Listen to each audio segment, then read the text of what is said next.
The moment my boots touched the floor of Waystation Keth 9, something changed in the air. I felt it before I saw it. A shift, a pressure.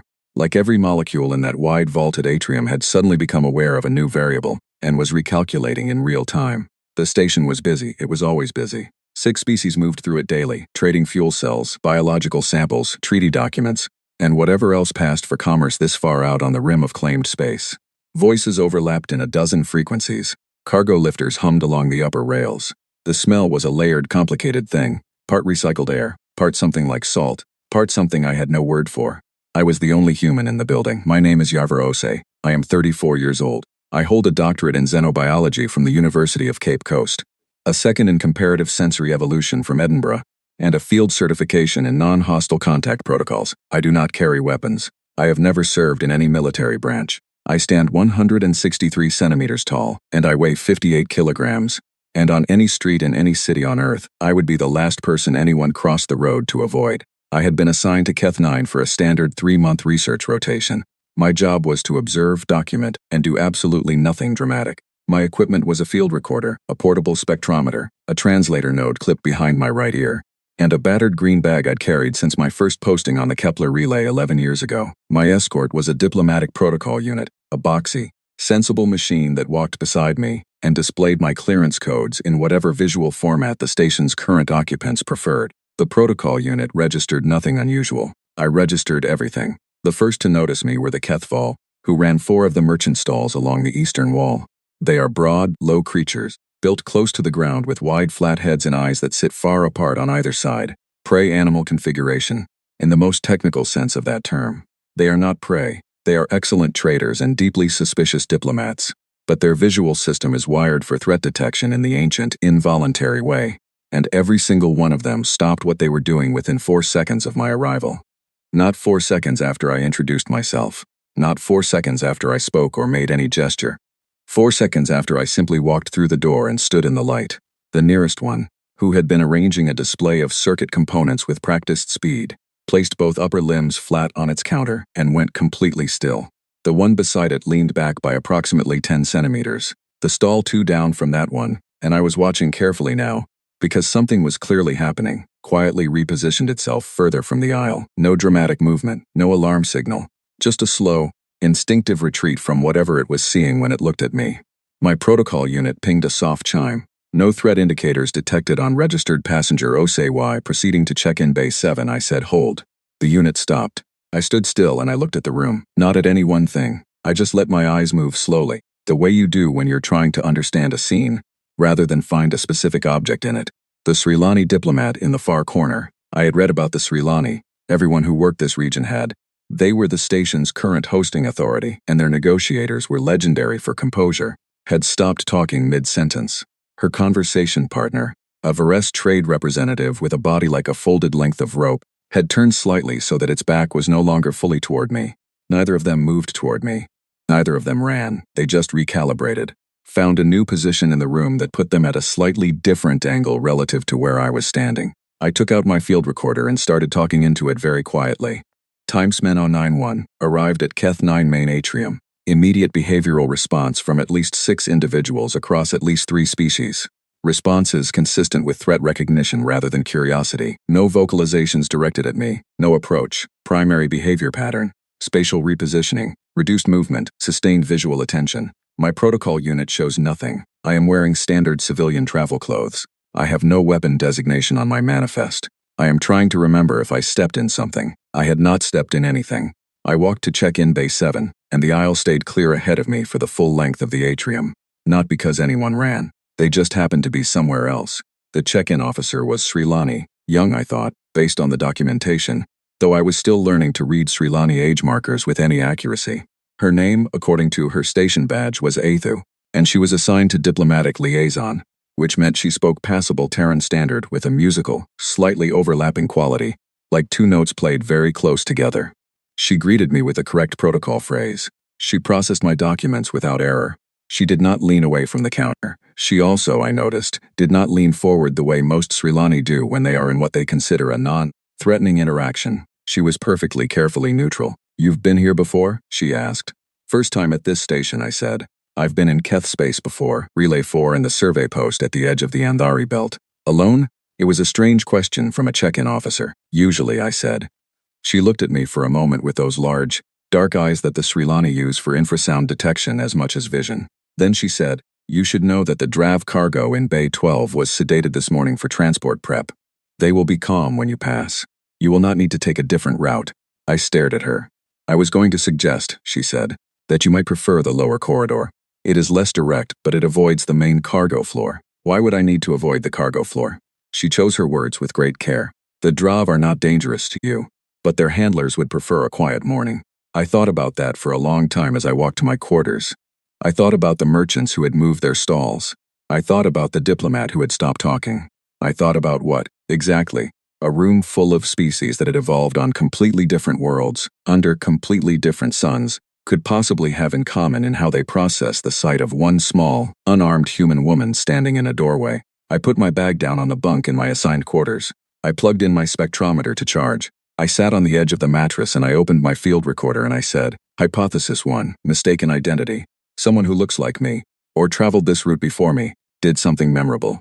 Checking manifest records. The records showed no prior human presence at Keth 9 in the last 14 station months. Hypothesis 1 eliminated. I stared at the ceiling, which was a soft gray-green, the color of old jade. Hypothesis 2, something about human biology that I, a xenobiologist, somehow do not yet fully understand. I let that sit in the recycled air for a moment. Field note, I said. That would be embarrassing. Also fascinating. Let's find out. I lay back on the bunk with my recorder on my chest and listened to the station breathe around me. The hum of its vents, the low percussion of its docking clamps, the faint, complex smell of 6 different kinds of life going about 6 different kinds of business. Somewhere in the lower decks, past 2 levels of sealed cargo doors, 40 non-sapient herd animals were sleeping off a sedative, having been judged calm enough not to require a different corridor for my benefit. I was very curious about that. I was also, if I am honest, something else. I was a little bit thrilled, not in any way I could justify scientifically. Just in the way that happens when the universe taps you on the shoulder and says, "There is something here you do not understand yet. Pay attention." I paid attention. I went back out into the station 2 hours later and started taking notes. The Srilani, as a species, had not survived on their homeworld by being wrong about threats. Their planet, Sril, orbits a dense, dim star at the outer edge of its habitable zone. It is a cold, quiet world, and quiet on Sril has a very specific meaning. It means the thing hunting you has not decided to move yet. Srilani evolved in dense forests of a species of tall, spore-producing plant that blocks almost all visible light at ground level. They see poorly in what humans would call standard light. They hear everything. Their infrasound sensitivity, the ability to detect sound frequencies far below what most species register as audible, developed as their primary survival mechanism over approximately 40 million years. A large predator moving through the forest produces infrasound just by moving. The Srilani hear it before they see it. They have been hearing it before they see it for longer than humans have had written language.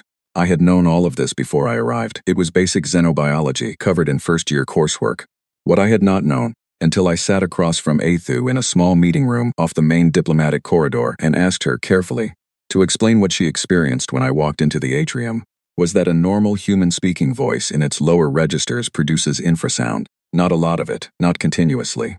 But when a human speaks at conversational volume with any kind of resonance in the chest, when a human uses the lower third of their vocal range, the range most humans use without thinking during relaxed, confident speech, they produce a low-frequency vibration that radiates outward and that the Srilani, every single Srilani within approximately 8 meters, registers not as speech but as a territorial rumble.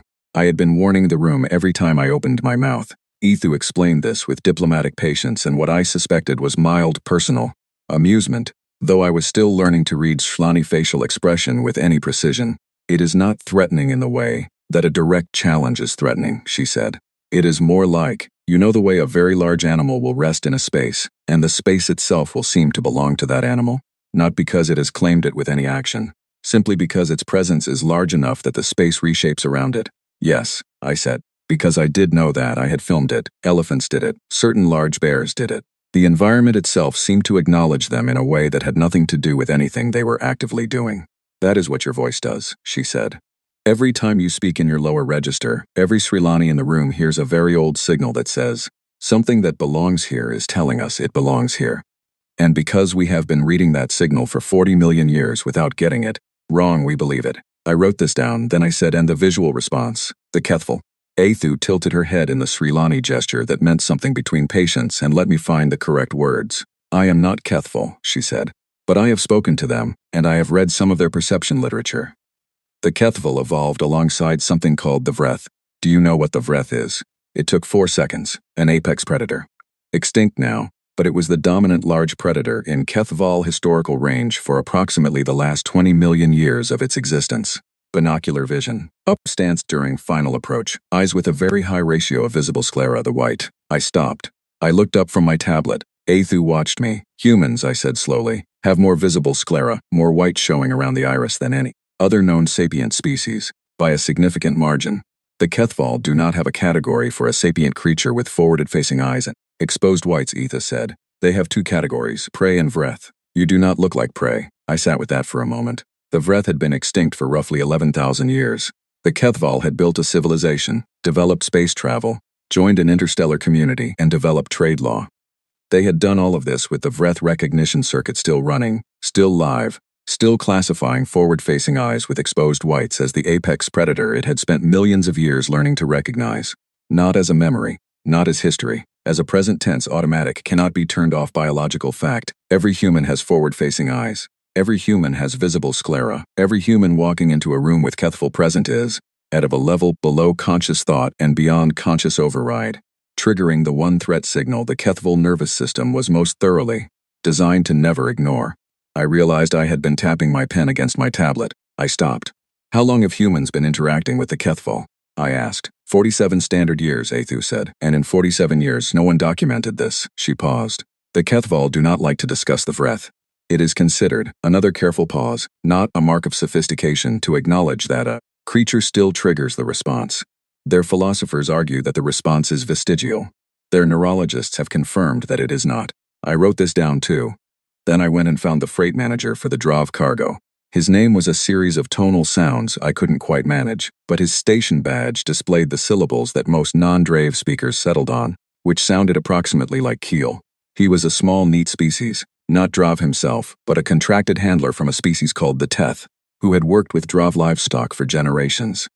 He was initially reluctant to talk to me about the morning's sedation decision. He became somewhat more open when I explained that I was a xenobiologist doing formal field research, that my questions were scientific, and that I found nothing embarrassing about any of the answers he might give. He told me the Drav had begun agitation behavior approximately 20 minutes before I arrived on the station. I asked him how that was possible. He looked at me with an expression that I was fairly certain, across species lines, meant, I was hoping you would not ask that, he explained. The Drav are a herbivorous herd species, non-sapient, roughly the size of earth cattle, with an olfactory system sophisticated enough to track a predator's scent trail for up to 90 hours after the predator has left an area, had begun reacting not to me but to the ship I arrived on, not even the ship, the atmospheric filtration exhaust from the docking port that had processed my ship's air recycling, a residue of human scent, specifically, the trace compounds associated with meat digestion, with the particular microbiome of a long-haul traveler, with whatever complex olfactory signature a single human body leaves in a recycled air system after 14 hours of transit, had reached the cargo bay through the station's ventilation network, and the Drav had known.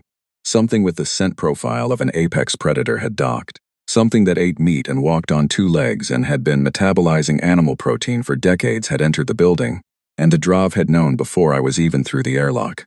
They weren't agitated, Keel told me. Agitated is when they can't decide which way to run. They weren't doing that. He paused. They were very still, very quiet. They were all facing the same direction. Which direction? He pointed. Which was, I calculated, approximately the bearing of docking bay 3, which was where I had come in. 40 herd animals, all facing the source. That's a prey recognition response, I said. That's what my supervisor said, Keel confirmed. He said to sedate them because if they stayed in that state too long they would stress damage their joints. They lock their muscles when they do that. I thanked him. I walked back to my quarters in the lower residential corridor, past 3 Kethval who watched me the whole way, past a cluster of Vares who reorganized themselves against the wall with a fluid, almost choreographed subtlety, and I sat down at my small desk and I opened a new document and I wrote 1 sentence at the top of the page. Humans are triggering apex predator recognition responses across multiple unrelated species, through multiple unrelated sensory channels, without any active behavior, purely through biological baseline characteristics. I looked at it. Then below it, I wrote a question. How did we not know this? And then below that, a second question that bothered me more. How did every other species already know it, when we didn't? I had been trained to observe. I had spent 11 years watching how alien life recognized, categorized, and responded to other alien life. I had published 32 papers on cross-species sensory communication, on how different evolutionary paths produce different perceptual worlds, on how a creature that evolved under one set of pressures will see the universe through the lens of those pressures forever, no matter how sophisticated it becomes. I had never once thought to turn that lens around and point it at my own species. I started doing it now. I pulled up every biological reference I had access to on human sensory characteristics. Not from a human perspective, not the usual documentation of what humans can perceive, but the inverse question. What do humans emit? What signals does a human body produce that it is not aware of producing? What does a human look like, smell like, sound like, to a sensory system that did not evolve alongside one? The data was there. It had always been there. It just had not been assembled in this particular order. For this particular question, I worked through the night. The station's lights shifted through 3 cycles while I sat at my desk with 2 screens and a physical notebook. And the longer I worked, the quieter and more focused I became. And somewhere in the back of my mind, I was already aware that I was feeling something I would need to examine carefully, a kind of wonder that was edged with something fiercer, something that felt, if I am honest, very much like the first stirring of pride. I tried to keep it scientific. I did not entirely succeed. The corridor on Level 4, Section G, between Cargo Bay Access Point 11 and the docking relay junction, is approximately 40 meters long and lit with the amber frequency panels that the Srilani prefer for their administrative areas. At its widest, it is about 4 meters across. It has no intersecting passages for 30 of its 40 meters. If someone were placed in the middle of that corridor and something were to come in from one end, the person in the middle would have exactly 2 choices: go toward the thing coming in, or back away from it. I was walking toward the relay junction when I heard the sound, not a loud sound, not a sound that on Earth would have made me tense. It was a low, rapid clicking, rhythmic and controlled, and I recognized it from my preparation files. It was Varese communication, specifically the frequency range the Varese use for short-range coordination, not conversation, coordination. I stopped walking. The amber light made everything look like an old photograph. At the far end of the corridor, between me and the relay junction, 3 Varese had positioned themselves in a loose arrangement that I recognized, again from files, as the shape they take when they are waiting for something to arrive. Not waiting to speak with it. Not waiting to trade with it. Waiting for it to come to them. Because Varese ambush behavior is triggered by movement, and they had positioned themselves where they knew movement would happen. Ethu was between them and the wall. She had her back to the wall panel, and her translator node was in her hand rather than behind her ear, which told me the conversation had moved too fast for the standard interface. Her posture was controlled, but her secondary hearing membranes, the small translucent panels along the sides of her head, were spread wide. In Srilani biology, that meant the equivalent of every nerve standing at full attention. I had been walking. I stopped. The Varese at the front of the group turned toward the new sound, my footsteps ceasing, and registered me. I will not tell you that I thought through what I did next. I did not. There was no sequence of logical steps, no rapid processing of xenobiological literature, no conscious decision. Something much older than my doctorate or my field certification, or my 11 years of careful scientific observation simply took over, and it did what it had been doing, apparently, without my knowledge for my entire life. I looked directly at the lead Varese. Not a glance. Not a quick assessment. I looked at it the way you look at something when you want it to know that you see it. Fully, with both eyes forward, with the whites showing at the outer edges of my irises in the way that is simply how human eyes are built. I looked at it the way the Vreth, in whatever deep fossilized memory the Kethval nervous system still carries, had once looked at the thing it had chosen, and I took one step forward. Not fast, not aggressive, one slow, deliberate step, the weight of it landing heel to toe, the posture upright, the shoulders easy, the eyes never leaving the lead Varese. The lead Varese did not move toward me, it moved back, not dramatically, not a leap or a scramble, just a single step backward, and then it angled its body slightly, reducing its frontal profile the way things do when they have decided, a level below thought, that a direct confrontation is not the correct choice. The 2 behind it shifted position in response, not running, not fleeing, simply redistributing their weight into a configuration that gave more space between themselves and the point of contact. I kept walking, not charging, not rushing, just walking the same pace I had been using before, with my recorder in my left hand and my bag over my right shoulder and my eyes steady. I walked the full length of the corridor. I did not look back. The clicking had stopped. My footsteps were the only sound. When I reached Aethu, she stepped away from the wall and matched my pace without a word, and we walked together to the junction and through it, and then up a short flight of steps to a wider, more open corridor where other station traffic was visible, and only then did either of us stop. I became aware that my hands were steady. I had expected them to be shaking. I checked. They were not. Aethu looked at me for a long moment. Then she said, "You knew they would back down." "No," I said. And this was the complete truth. I had no idea what they would do. She considered this. "Then you did that with no certainty of outcome." "I did that with no plan at all," I said. I stopped. I thought about how to describe it accurately, because accurate description is the job.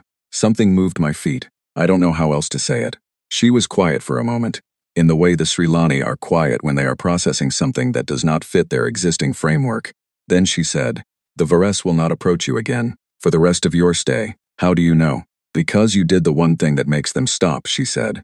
"You move toward them. Nothing that is genuinely afraid moves toward the thing it fears. It is a simple rule. Prey animals do not do it. The only thing that moves toward the source of danger is something that believes, at a level it does not need to justify, that it is not the one in danger." I looked back the way we had come. The corridor was empty. "I was the one in danger," I said. "Yes," Aethu said. "But you did not move like you were." I raised my recorder. "Field note," I said, speaking quietly. "Instinctive threat display response in high-pressure situation produced behavioral outcome consistent with dominant species signaling. No weapons. No protective equipment, no prior planning. Subject, that's me, had no conscious awareness of executing a specific strategy. Recommend follow-up analysis of whether this reflects training, cultural conditioning, or something more fundamental." I paused. Then I added, "Also recommend checking whether adrenaline response accounts for the fact that my hands are completely steady. That seems like it should not be how that works." Aethu made a sound I had not heard from her before. It took me a moment to recognize it, because it had a harmonic quality that was distinctly Srilani and entirely genuine. She was laughing. We walked back to the residential level together. She answered my questions about Vares threat assessment biology with the thorough, careful precision of someone who had spent years in diplomatic postings learning things that her species scientists had not yet formally published. She told me that the Vares had evolved as ambush specialists on a world with almost no open terrain. Their entire survival history had been constructed around the principle that you never reveal yourself to something that has already seen you. Because if it has already seen you, and it is not running, it is either not afraid of you, or it is about to demonstrate why. She told me that the Vares term for the category I had just placed myself in, translated as loosely as possible into any concept a human sensory experience could access, was something like the kind of thing that walks toward you. There were only two natural things on the Vares homeworld that walked toward you. Things that hadn't noticed you yet, and things that had and didn't care. One step forward had told every neuron in the lead Vares's nervous system, without a single word being spoken, exactly which one I was. I lay on my bunk that night, and looked at the jade-colored ceiling and thought about the 10,000 generations that stood behind that one step. All the dark mornings and all the long nights and all the learning that had become reflex, that had become instinct, that had become, somewhere along the way, simply the way human bodies move through the world when something is in the way. We had not learned it in any school. It was not in any manual. It had never been given to us as advice. It was older than advice. It was older than language. I thought about that for a long time.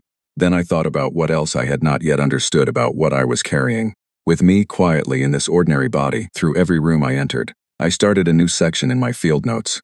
I called it, "Things Humans Are That We Have Not Yet Documented Properly." It was going to be a long section. The station's central archive was accessible to registered researchers through a standard data terminal on level 2, and I had been sitting at one for 6 hours when I found the Srilani Threat Assessment Index. It was not a restricted document. It was public access, in the sense that any researcher with appropriate credentials could request it from the Srilani Diplomatic Archive.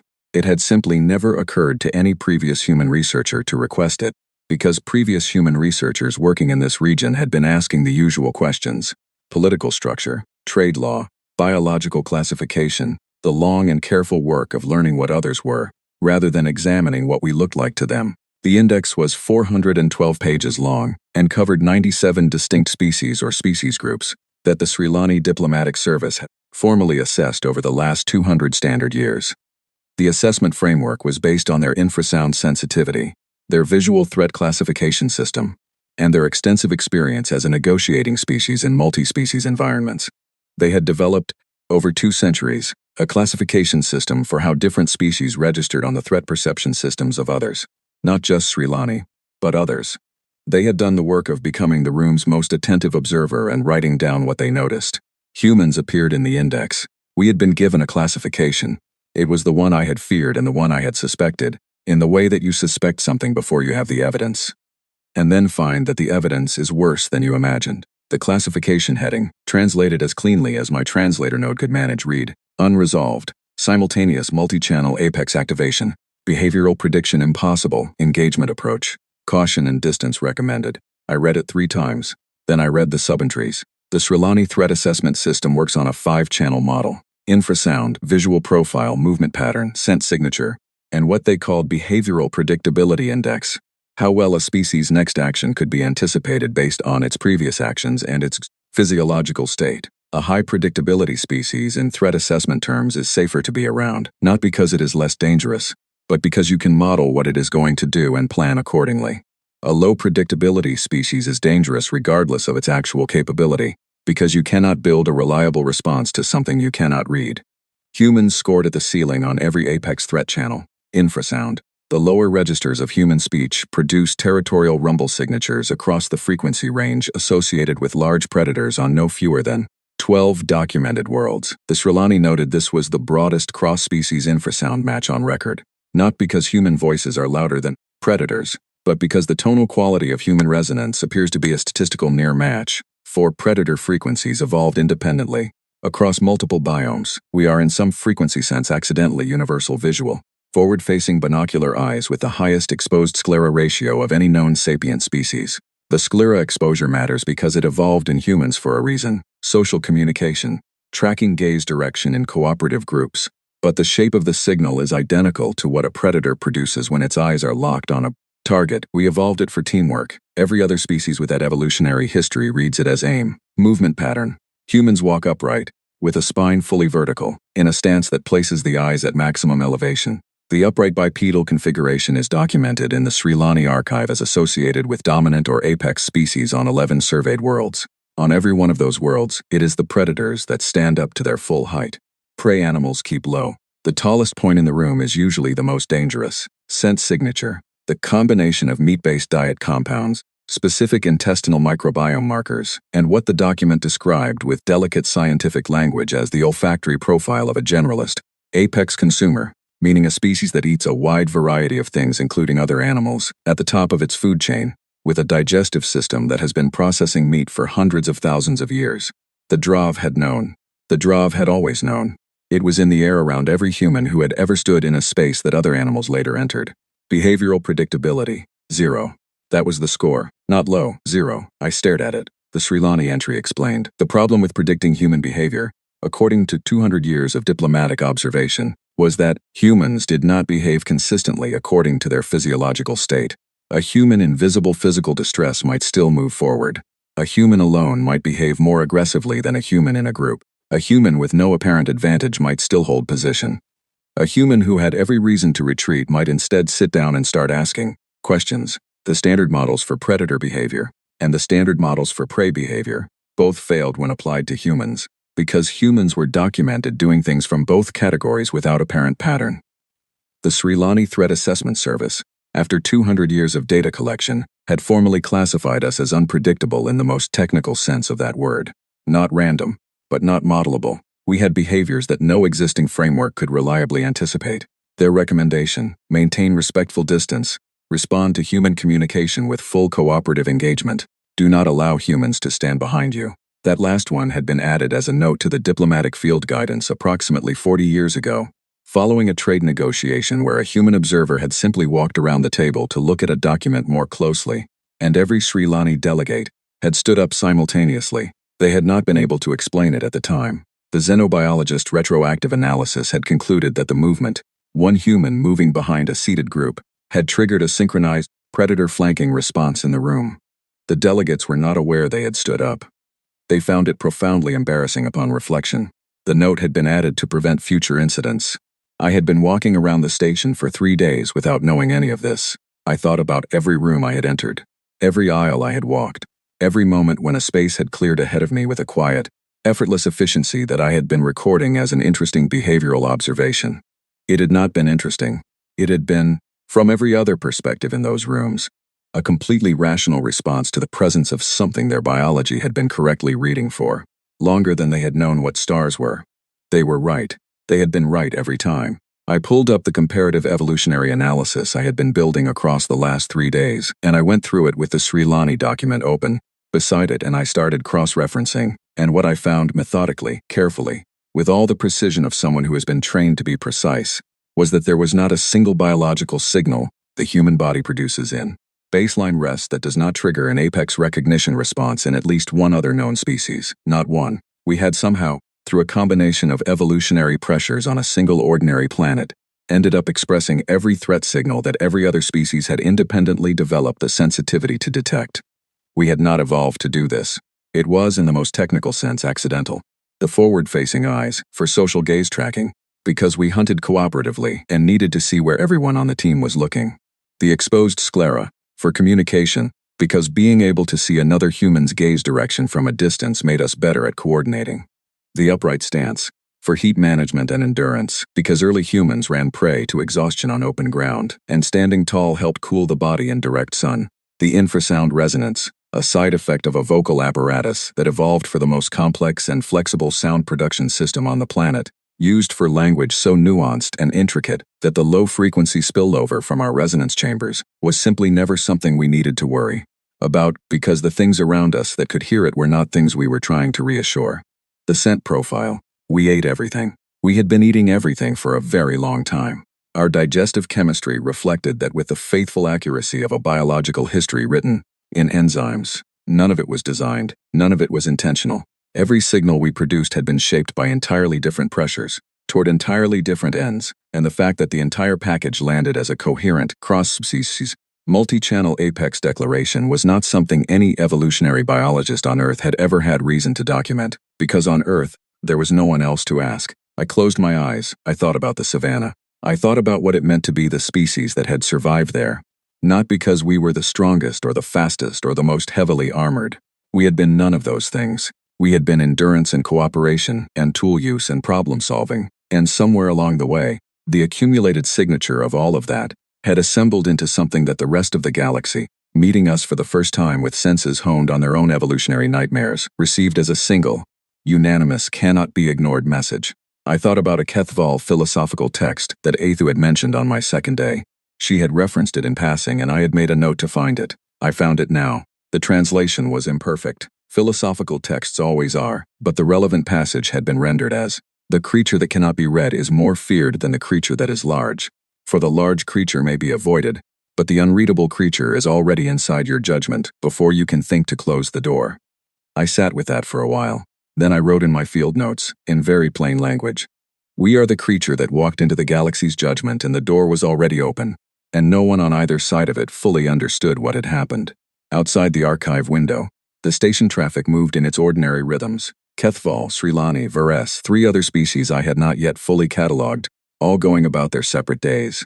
And somewhere 2 levels down in Bay 12, 40 drave herd animals stood in their calm sedative quiet, and I knew, without needing to check, which direction they were facing. The morning I was scheduled to leave, I woke up before the station lights shifted from their night cycle. I lay still-foot in the blue-gray dark, and I listened to the station breathe. I had gotten used to its rhythms over the past weeks, the deep, regular throb of the primary life support on the level below me, the intermittent clang of the docking clamps adjusting for thermal expansion, the distant, complex murmur of the ventilation system moving recycled air through 42 levels of shared living space. I had started to find it comfortable, the way you find any place comfortable once you have learned its particular sounds. I thought about what I was taking home, not the data, though the data was real and solid and would take years to fully publish. And I was already planning the papers in the back of my mind with the part of my brain that never entirely stops being a scientist. Not the recordings, though I had hours of them. Not even the formal documents, though I had filed requests for access to 3 more years of the Sri Lani Threat Assessment Archive and received a response that surprised me. Not a standard approval, but a personal note from the head of the Sri Lani Diplomatic Research Division, which said, in Terran Standard, with the clean precision of someone who had worked in the language for a long time, "We have been hoping a human researcher would ask these questions. We have a great deal more material than you have yet requested. Please come back. What I was taking home was harder to name. I had left Earth as someone who studied how other species perceived the universe. I was to assume as one whom governed, somewhat by accident, that the universe had been perceiving my species in a way we had never documented and had never thought to ask about. The discovery was scientific. The weight of it was something else. It is one thing to understand that you carry a particular kind of presence in a room. Most people have some version of this understanding about themselves. You know whether you tend to make people comfortable or tense, whether you take up a lot of social space or a little, whether rooms change when you enter them or stay more or less the same. You develop this understanding through feedback, through watching how people respond to you over a lifetime. We had had no feedback. There was no version of this understanding available to a species that had only been meeting other species for 47 years, and that had spent most of those 47 years asking the very reasonable questions of who are you and what do you want and how do we trade and how do we avoid misunderstanding. All the necessary questions, all the correct first questions. The question of what do we look like to you had not been on anyone's list. It had not seemed urgent. We were the newcomers. We were smaller than most of the species we met. We were less technologically advanced than many of them. We arrived with open hands and careful language and an entirely genuine desire to be good at this, to be the kind of species that fit into a larger community with grace and good faith. And the larger community had been watching us walk into rooms and setting off every threat alarm they had ever evolved, quietly, without saying anything, because it is very difficult to explain to a polite and clearly well-meaning visitor that you are not afraid of them, and also your entire nervous system is classifying them as the most dangerous thing in a 1,400-meter radius. I got up, I packed my bag. I ran through the checklist I always run before leaving a posting: recorder, spectrometer, notebooks. The small photograph of my parents I keep in the outer pocket of my bag, because it was the first thing I packed on my first posting, and it has been in every bag since. I did all of this in the ordinary way that I do it, which is efficiently and without ceremony, and then I sat on the edge of the bunk for a moment and looked at the jade-colored ceiling one last time. Then I went out into the station. The cargo bay shift was early. I had timed my walk to the shuttle port to take me through the lower levels in the 40-minute window when Bay 12 would have its morning access panel open for the handler's pre-departure checks. Not because I had anything specific to do there. I had made no formal arrangement. I simply wanted to walk that way, for reasons I understood now that I had not understood on the first day. The handler named Keel was there, as I had thought he might be. He was doing his morning check with two of his colleagues, moving through the bay with the practiced efficiency of someone who has done the same routine so many times it has become a kind of quiet music. He saw me come in, he stopped. I did not say anything, I did not announce myself or explain. I simply walked into the bay at the ordinary pace I walk everywhere, eyes forward, posture natural, and I moved along the near wall of the space without hurrying. The Drav responded within 8 seconds. There was no sedative today. They had been cleared for transport. Calm enough, the medical report would say, to be certified for the journey. And they were calm. That was precisely the word. Not sedated, not frightened into stillness. They settled, the low, constant shifting that large herd animals maintain even in enclosed spaces. The small adjustments of weight, the movement of heads, the micro changes in formation that mean a group is monitoring its environment for threats. Slowed and then stopped. They oriented. All of them. With a unanimity that would have been eerie if I had not, by now, spent 3 weeks learning to read it correctly, turned toward the wall where I was walking and held that orientation. Not because they were afraid, because the predator was in the room and the predator was not hunting, and in every herd animal's oldest and most reliable library of information, that meant this was the safest moment they would have. I walked the full length of the bay slowly. I did not look at the Drav directly. I had learned, from Keel's description of their behavior, that direct eye contact from a forward-facing predator is a different signal from simply being in a space. I kept my gaze loose, forward, general. I let them hear my footsteps and smell whatever it is they smell when I walk past and make whatever calculation they make. By the time I reached the far door, the bay was the quietest it had been all morning. Keel watched me walk back out. As I passed him, he said, in the halting but careful Terran standard of someone who had been practicing, "They slept better last night than any night this rotation."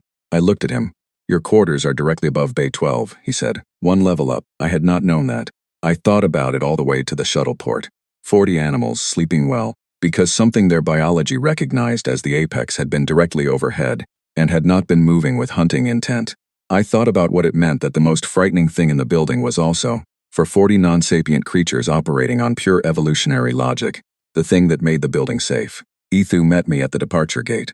She was not alone. Behind her, 2 paces back and to the right, was a tall Srilani official I had not met, older, from the markings, with the careful stillness of someone who has been in formal diplomatic service for a long time. Ethu introduced him as the senior attaché for the Srilani delegation's research liaison office. He inclined his head in the formal Srilani, greeting for a respected equal, and then delivered a message, which Ethu translated not because it was necessary. His Terran standard was excellent, but because she had apparently been asked to, for the formality of it. The Srilani delegation had filed a formal request with the Multi-Species Council. They wanted a human observer present at the next border arbitration session, not as security, not as a party to the negotiations, as a presence, a recognized, documented, formally invited presence seated at the table, because 6 months of preparatory work had produced a situation in which 2 of the negotiating parties could not be in the same room without their threat assessment systems running at a level that made clear thinking difficult. And it had been noted by someone in the Srilani diplomatic service who had apparently been paying close attention that both parties were significantly more behaviorally regulated in environments where a human had recently been present. More regulated, I repeated. Ethu looked at me steadily. The infrasound residue from your voice persists in enclosed spaces for approximately 4 to 6 hours, she said.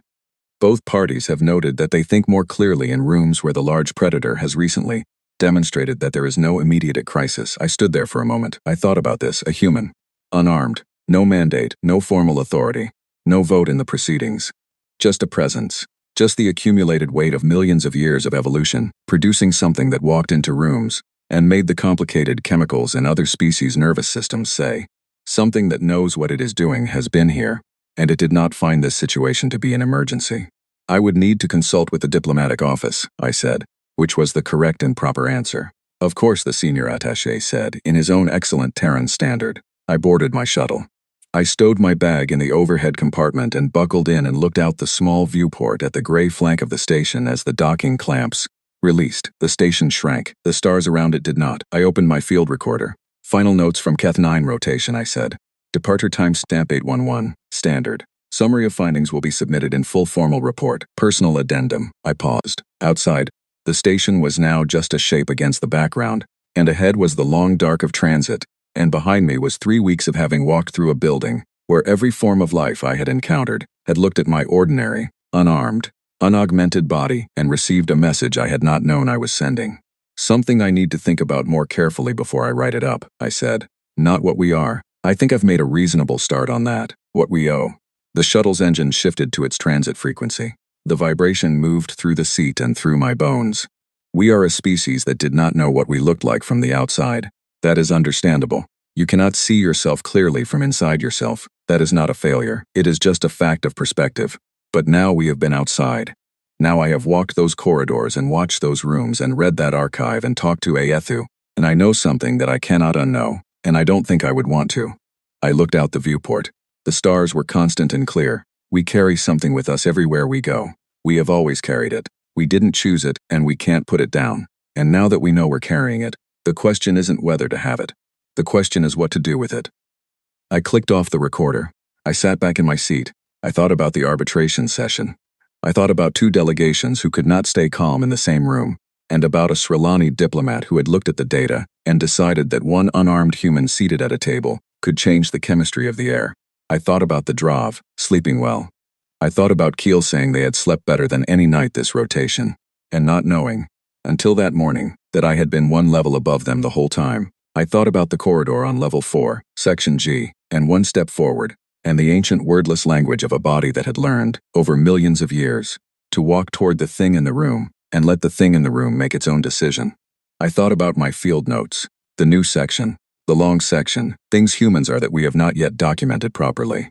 I was going to need a bigger notebook. Outside, the stars held their places.